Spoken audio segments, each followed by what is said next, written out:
welcome to another episode of Me, My Wife, and Sports on a cold winter day. I'm your host, Fitz, with my lovely co-host, Darci. Hello. All right. Well, let's just jump right into it. We're going to discuss today the transfer portal for colleges, Division 1, 2, and 3. And we're just going to touch on the surface and give you our opinion on whether we think some of the guidance that's in place should be in place or should be changed. It's just so many variables when it comes to this portal, transfer portal. It's sort of new in the sense that the NCAA, as well as the various schools, I don't think are keeping up with all the changes that's involved with it. So it's a sort of a moving target. Yes.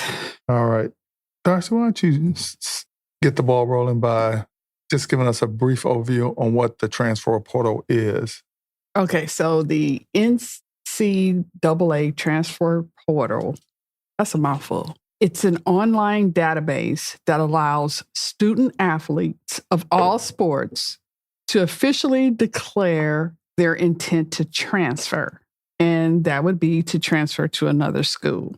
Oh, okay. Once a player enters the portal, this is key, and it'll come up later, but once the player enters the portal, other schools are permitted to contact and recruit them. Oh, okay. Once they enter the portal. So you can't touch them until then, basically. Correct. Now, how do you enter the transfer portal? What's the guidelines or the rules? Because the only thing I know briefly saw during my research was that it's a 48-hour window to once the person declares that they want to enter the portal, you have 48 hours as a school, a coach, to get it processed. Right. So it's not a big deal like people are making it.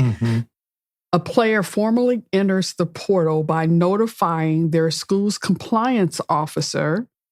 And every school now has a compliance officer that is responsible for entering student athletes into the portal. Now, I wonder if they actually made a job for that or that's an additional duty for somebody.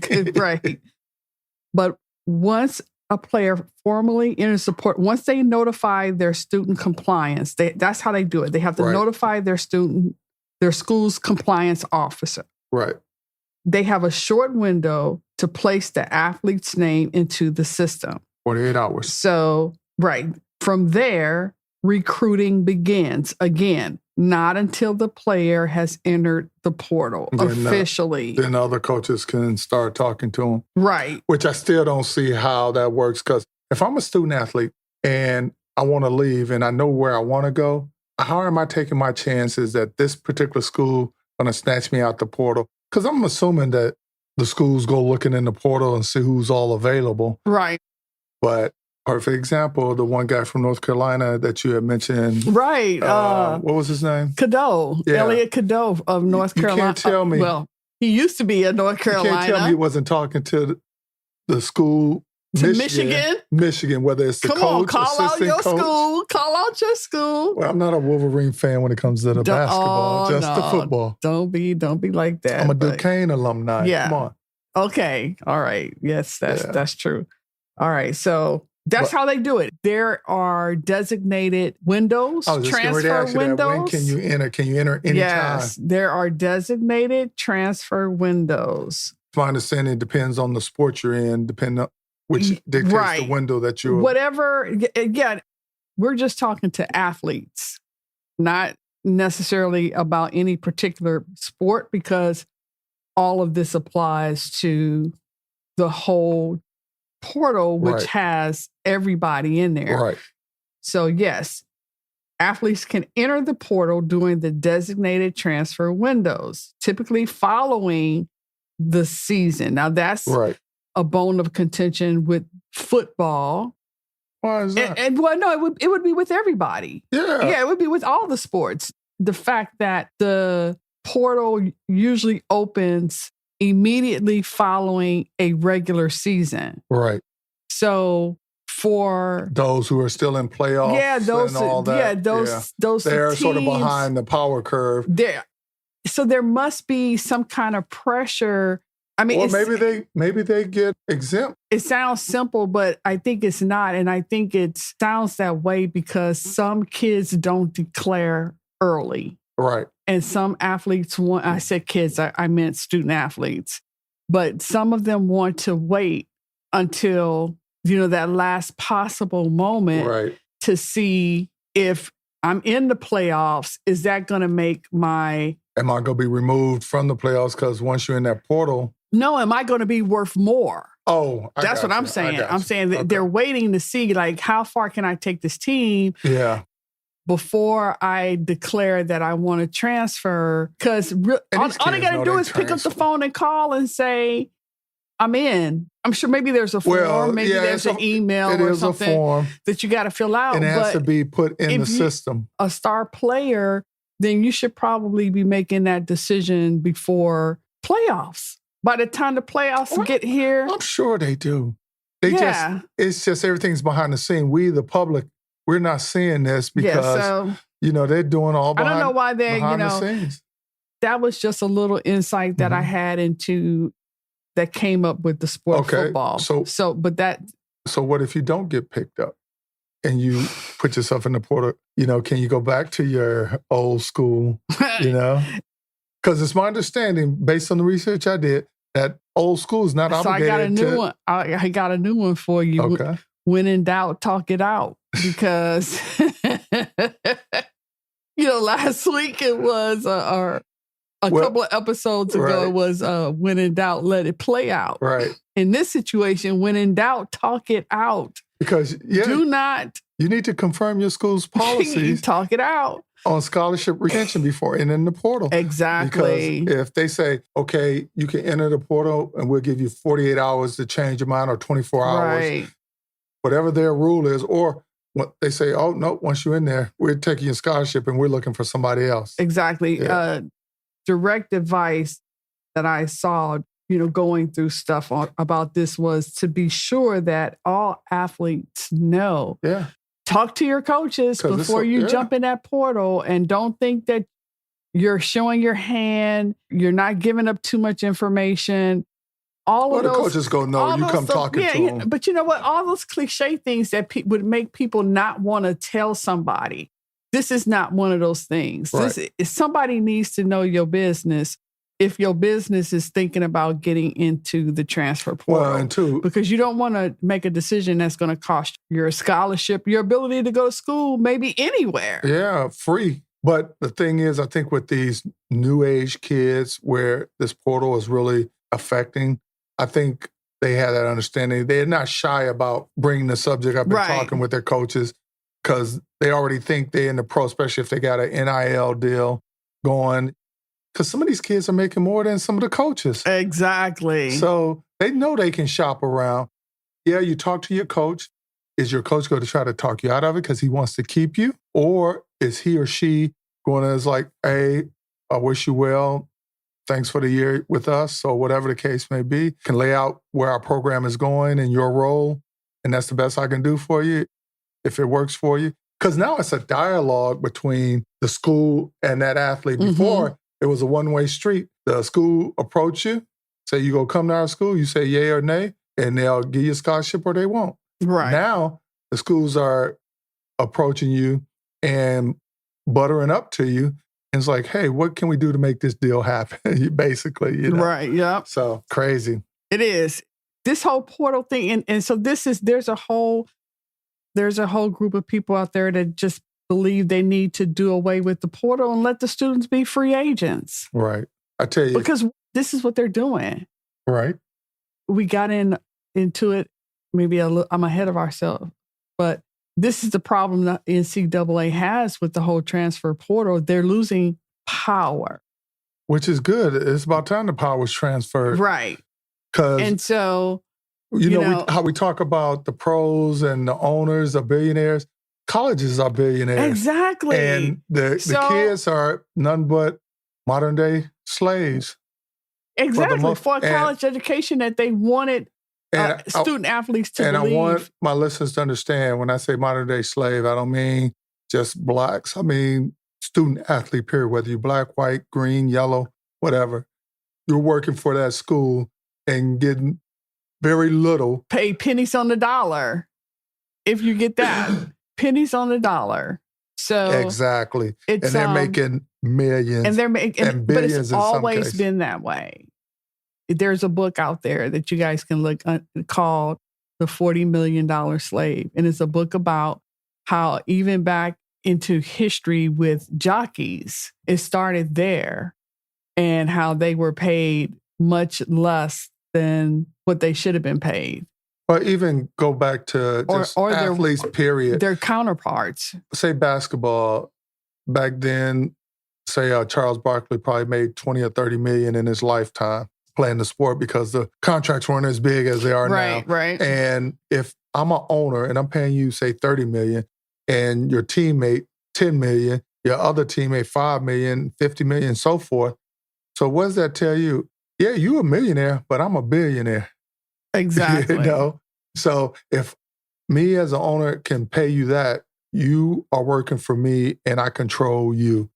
Even though you got deep pockets as well, but my pockets are just a little bit deeper. Are just as deep. Yeah. And because there are only 2 athletes that are current, that are billionaires, that are still playing in sports.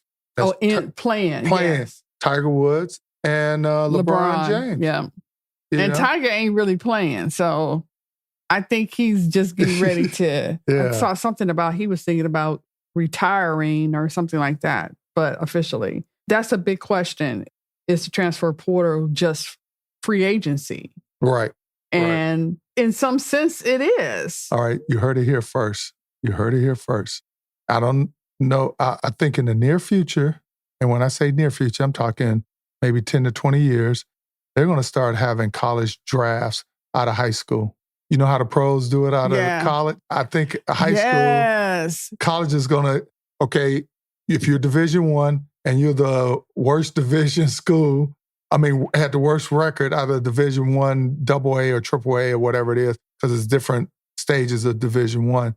Yeah, because, this is the thing. It's funny you say that because, they're talking about now the LSU coach, Lane Kiffin, who went to LSU, the football coach, and everybody was all excited because he left Ole Miss and he took that job and at the end of the season and blah, blah, blah, blah. But now LSU is saying, because that's where he went to, okay, he has a $40 million roster. What? And it's and you need to win. So you tell me the student athletes combined are making $40 million. Yep. Wow. And I don't know how that breaks out. Right. But yeah, and so they're saying with that roster, you need to win. And yes, we're saying that in your first year. Yes, we know it's your first year and we don't really care because you have this $40 million roster that we have allowed you to go out and get whoever you wanted to come and play for you. Hey, when you got that type of support and able to do that, more power to you. Exactly. But, I'm sure he's thinking now. Well, the pressure's on, too. Yeah, what did I do? Because, now your whole contract is dependent on whether you win or lose. Yeah. Based on the talent that you have, which, depending on the sport, because you said this is football? Mm-hmm. Okay, because I was going to say, if it was basketball, I wouldn't buy into it because those young men can leave after their sophomore season. You're only required to play 1 year of college before going to the pros in basketball, or what would be your freshman year in a college, because you don't have to go to college. You can sit out and wait and then try out for an NBA team. But yeah, after that first year, you free game. Your sophomore season, you say, hey, I'm going pro. Look at Cooper Flagg, Mm-hmm. He reached his peak in college. Now he wants to capitalize because he was making about $6 million just in NIL deals in college. In college, I can't imagine what he's making in endorsements now, as well as the contract that he established. Granted, rookie contracts are limited, but still, come on. But yes, one thing that you did mention, which I just want to touch on real quick, we were talking about the windows for transferring. Mm-hmm. In the National Collegiate, or actually the NCAA portal rules, on January 14, 2026, the NCAA changed the transfer window for men's and women's basketball, men's wrestling, men's ice hockey, and track and field. Basketball now has a shorter window time frame from April 6th to the 20th was for women's basketball, and for men's basketball, April 7th to the 21st. That's their window for the transfer portal. Men's wrestling, April 1st to the 30th, 30 days beginning April 1st. Men's ice hockey, April 13th to the 27th, 15 days starting the Monday after Division I championship final. So that goes back to what you were saying. If you're in playoffs and all that, what then? And that for ice hockey indicates that they have to wait till after the finals before the window opens up. Okay. Yeah. But I just want to give a snapshot to our audience of some of the different sports and the various transfer portal windows so they'll know that everybody's not under one big umbrella. So, okay. All right. So what are some of the recent updates for 2026 for the portal? I don't know what you got. Unlimited transfer, now allowed. It wasn't before. Okay. Which I don't agree with. But hey, that's me. I mean, they don't give it's no penalties if you transfer. Because to me, it should be a certain amount. And I know we've had discussion over and over on various episodes, but it's just me because otherwise you got a carousel just rotating door that's going around and around. Or it has some kind of penalty. Look at Dion. He's penalizing his players. That's two totally different things. It's two totally, but Apples I'm just saying. Oranges. But I'm just saying you can use the same concept. But why? If a person transferred. But you don't penalize the employee that transfers 5, 6, 7, 8, 9, 10, 12 times. Yes, you do. You don't hire them. Well, but clearly they do because they get hired. They just don't stay anyplace. Exactly. They get hired. They just don't stay there. But my point is that doesn't make sense. That's your opinion? Oh, okay. And with the new changes comes also that because it was the transfer, the unlimited transfers. Yeah, they should be allowed to move as many times as they want to. And also the new changes for Division I football is that there's only one transfer window. That was a new change because they used to have multiple windows. Oh, throughout the year? Throughout the year, yeah. And I think it was during the season. To me, this is just, what if one of those kids is the star player of the football team and he starts in California and then he is still like his parents are paying for school. Right. And so he's still very much a part of a family. So maybe family leaves California and goes to Kansas and they're like, you come in with us. Oh, I'm sure. Perfect example is Reggie Bush. When he played, his whole family moved with him. Exactly. And you can't tell me the school didn't pay for it. But I'm not saying that he has to move with the school or the school has to move him. I'm saying like maybe there's a kid that is a part of a military family. And as that family transfers, they want their kids to be in college where they are. No, that don't make sense. It does. No, because the military, you could transfer just like that and you ain't going to just uproot your kid. That's why parents drive across country to drop their kid off at college and say, "No, see you in spring break." No, but you guys, that don't make sense. That don't make sense. That don't make sense. Somebody send an email to memywifeandsports@yahoo.com and tell me if that makes sense. Which one made sense? So if I'm in a military family and I'm moving every 2 years, so my kid got to move. I'm moving my kids So the college got to be next door to the base. I don't think so. But if he's the star, he can go play anywhere. And if he gets, that's what I'm saying. Mm-hmm. Well, he can be the star. Or he can just, maybe there's just a tight-knit family. They like to stay together. They want to be able to, their kids to go to school as they move. You should be able to transfer as many times as you want to. Because in real life situations, all joking aside, nobody is penalized for any personal decision that they make like that. because this is what it is. It's a personal decision for these kids. If they want to transfer every year and it's just they're chasing a dollar or they're chasing whatever, they're clearly not chasing an education. That's what I was getting ready to say. But if that's a personal decision, nobody ever gets penalized for that. So I hate to see them get penalized for it. I hope it means that they have... Well, they won't penalize them because they already taken the penalty off the table. Give you a good example. When I was going to college, if I was to transfer, I would have to sit out a year before I can play. Now you can transfer and suit up the next day. Oh, okay. Yeah, so yes, it used to be a penalty, but now it's not. And I get it. Times have changed. It's going to this is going to go like you said, and there'll be I would think that there has to be some of that going on anyway by now. Recruiting at the high school level, colleges just going straight to high school. Oh yeah, definitely. Because you don't want to have to. Colleges can't. Colleges now are going to kids that are in the 8th grade playing ball. Okay. Because they go to camps. Because this could get very expensive. Oh, yeah. I mean, if you are a small school and you're not one of the big, the bigger names or more. Not one of the top 25. Yeah. Then, that could get expensive. Yeah. And I get it. Everybody's out for themselves. And the way this transfer portal is, it's in favor of the student athlete. Yeah. It gives them more flexibility, but it does raise long-term academic questions, which you had brought up. Exactly. Like, is it really about an education? Exactly. In that sense, you would think there would be some limits because every time you transfer, everybody knows this. If you've gone to college or know somebody that's gone to college, or paid for college. Well, and if you transfer every year, you are never going to get a degree. Right.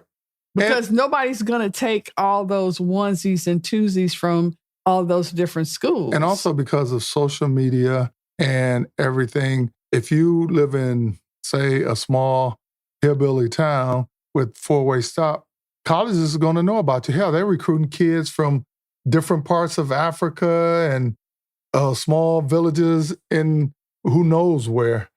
You can't hide these days. Back in our day, you could hide a little bit because it was a central database, word of mouth and all that. But now you do a TikTok video, coaches are lining up at your door. Yeah, so it's different. You got to have an open mind. So let me ask you this. In your opinion, give me your top 3 on why you think a lot of these student athletes enter the transfer portal multiple times. It's NIL. You think that's the whole thing? But because but that's just it. We don't know. You don't know. Like the whole thing about Carson Beck, that kind of came out about he needed to get to his dad. See, and that's what I was getting ready to say. It's various reasons, and I get it. There could be a lot of, and that's my point too. Academic-wise, you didn't like the school. Or you didn't like the coach. You thought the coach was going to be different. But see, you know what? It would take paying attention. Yeah. So it's just like, if I'm not getting a lot of playing time, I was like, well, I'm going to go somewhere where I can play. I'm still trying to figure out how Cadeau got to Michigan. Hey. Because his first 2, he's a junior now. Right. His first 2 years, it seemed like it was longer than that, really. So, but I'm going to say at least 2 years was at North Carolina. Right. He was on the Marriott commercial leading the marching band into or out of the hotel. Is it Marriott or Hilton? It doesn't matter. Okay, either one of y'all can call us back for some for. He was on a commercial but he was on that commercial, school. Right, for the school. Well, and I think that was one of those NCAA commercials because they had a variety of different athletes. Yes. But he was representing his school. But he was representing North Carolina. Right. Just like and they ran that commercial for what was that other guy? Was it Boozer? He did the commercial. And I don't think he went to the NBA. He was like sitting at a table eating or something. Oh, yeah. He played for North Carolina, I think maybe 3 years ago. Yeah. I can't think. But these guys. I don't know. That's a good question. Yeah. And it's unfortunate that nobody is asking, or it doesn't seem to come out unless there is some kind of extenuating circumstances. You know? So Like the whole thing with Carson leaving Georgia, that was a big blow up. It seemed like Georgia was trying to block it a little bit. Yeah, it really got messy. And so that's when we heard, it was a hardship. Mm-hmm. He had it listed as a hardship. Which I think is a fair enough thing. And this is what I'm saying. These are personal things and personal decisions that these guys are making. And we don't have no insight into what it's based on unless something happens and it comes out, this is why he transferred. And two, these kids are signing contracts with these schools saying, I'm going to go play for you. Letter of intent, or however you want to call it. But they have to sign on the dotted line. And, it's rules. It's rules to everything. But should they be held breach of contract? But they won't, because the NCAA developed rules so they can transfer and not be liable to that school. Yeah, well, it can be both ways. Yeah, unless the school does a side deal and say, okay, you're with us, and we gave you, indirectly, you were given. Right, we gave you. Yeah. That's what they're going to say. But we weren't tampering. We weren't doing this. Indirectly, you received, say, $1 million. Do you have to pay that back? I don't know. I tell you, it's going to be very, very interesting. Just turn it off. Let them be free agents. Let them hire somebody to negotiate the talks and negotiate all that with the schools. And now it's no different than the professional league. Right. Yeah. And everybody else will continue to have to get student loans and grants and everything else to pay for college because the athletes most of the time don't have to. Exactly. I was also reading that there's some slight different rules for graduate students and undergrad students who enter the transfer portal. I think I saw something briefly on that, but I didn't. Because, for example, the undergrad transfer is typically subject to one-time transfer limits and must meet academic progress benchmarks. And again, his eligibility or her eligibility depends on timing and transfer history. Where graduate students must have a completed undergraduate degree and can immediately jump into a program if they're enrolling into or immediately play for that program if they're enrolling into a graduate program. And they say rules vary by division. So whether it's a division 1, 2, or 3, I just feel whoever sort of corrals this beast got a lot of work on their hands. Yeah.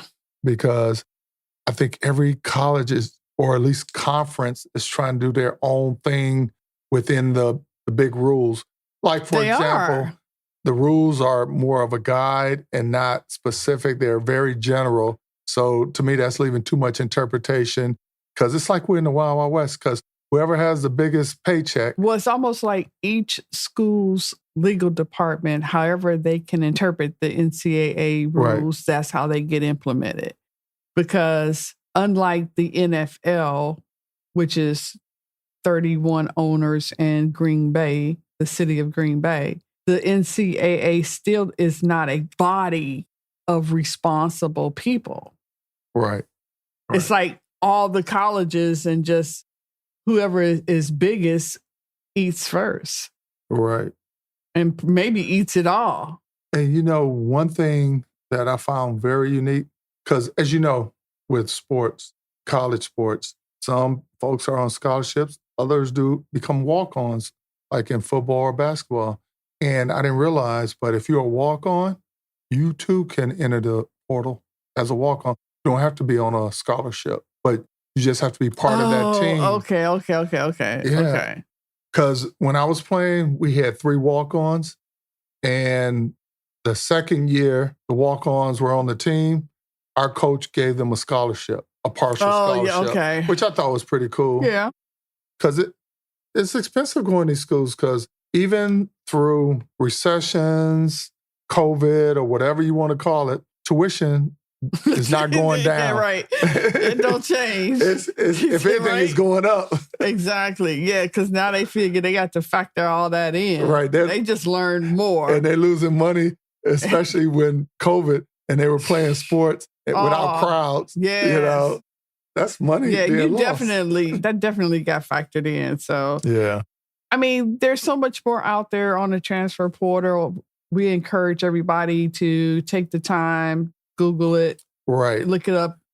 It's very interesting. There's news transfer portal news that comes out every day about what'll keep, and that'll keep you up on what's going on in the portal. So what's your final thoughts on the transfer portal and the future of it? I think the future of it is slim, that it's going to survive because it's giving the players the control that they should have, but that the NCAA does not want to give up. Mm. So you think the NCAA will figure out a way to put the control back on their side? Either they're going to have to come up with some kind of free agency or type some kind of balance format, and just sort of equal things out. Because I don't think that I don't know that the kids don't think it's not working. I think that they like it the way it is. I think it'll last as long as they continue to gain their freedoms. Exactly. I totally agree with you. Well, as far as my final thoughts. And yours? Student athletes and parents, talk to your coach first before entering the portal. Gosh. Understand the scholarship risk. Are you going to lose it once your name is in that portal? And is the scholarship on the other end guaranteed for you? Or is it just a handshake deal and what happens, happens? Right. Yeah, know your transfer portal windows.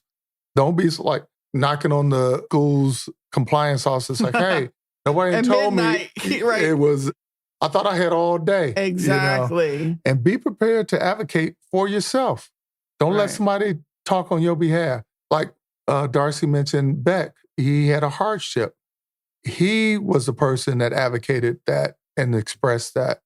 Right. So just have your ducks in a row. Just don't, it's like, I'm transferring because I don't like it here. Why you don't like it here? I don't know. I just want to transfer. With that said, know how the system works. All right. If you got any questions, comments, or just want to drop us a line, you can do that at memywifeandsports@yahoo.com. memywifeandsports@yahoo.com. Darci? Also our Instagram and YouTube page. Facebook. So you can always hit us back. Reach us there and also listen to our episodes on your favorite platform. Wherever you get your podcasts. All right. I haven't done Sports Fact in a while, so I think I'll do one this time. All right. Or do you have one? No, I don't have one. Okay. All right. Sports Fact. Mr. Clutch. Jerry West was the face of the Lakers franchise in the 1960s and early 70s. He led the Lakers to the NBA Finals 9 times and remains the only player from the losing team to ever win Final MVP in 1969. His iconic 1968 Topps card showing West in the midst of his signature high-arching shot can command over 20,000 when graded mint. And he's also the emblem for the NBA. That's little-known sports fact. Nice. All right. Again, everybody be safe out there. Yes. And Darci, your final thoughts? Take care. And remember, your mate is a reflection of you.